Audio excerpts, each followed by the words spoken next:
श्री कृष्ण ने अर्जुन को महाभारत युद्ध के दौरान जो उपदेश दिए, वही श्रीमद् भगवद गीता के नाम से जानी जाती है।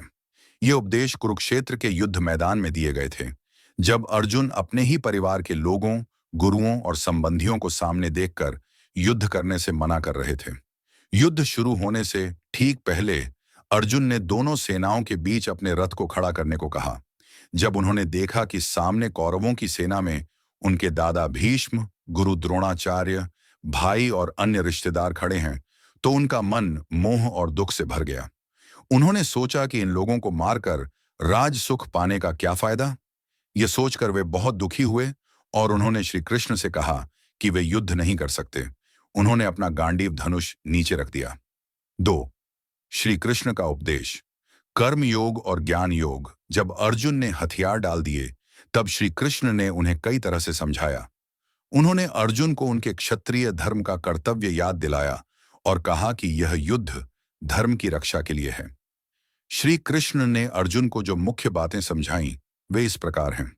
आत्मा अमर है। श्री कृष्ण ने समझाया कि शरीर नश्वर है, लेकिन आत्मा अमर है।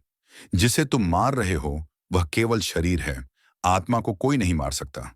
जिस तरह हम पुराने कपड़े बदलकर नए पहनते हैं, उसी तरह आत्मा भी पुराने शरीर को छोड़कर नया शरीर धारण करती है। इसलिए किसी की मृत्यु का शोक नहीं करना चाहिए।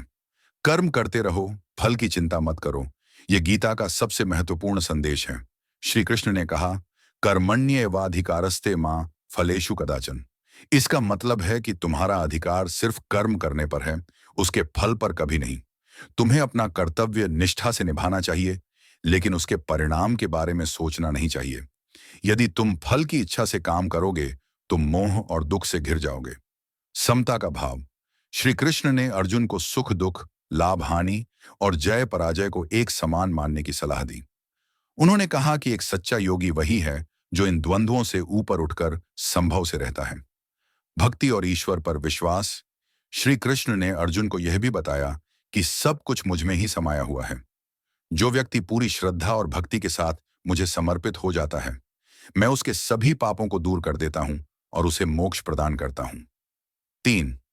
विश्वरूप दर्शन। जब अर्जुन को संदेह हुआ कि श्री कृष्ण केवल उनके मित्र ही नहीं बल्कि परमेश्वर भी हैं, तब कृष्ण ने उन्हें अपना विराट रूप दिखाया।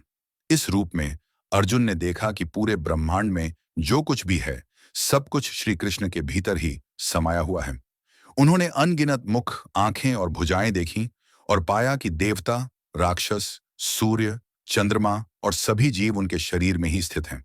ये देखकर अर्जुन बहुत भयभीत और अचंभित हो गए और उन्होंने श्री कृष्ण से विनती की कि वे अपना सौम्य रूप धारण कर लें। 4.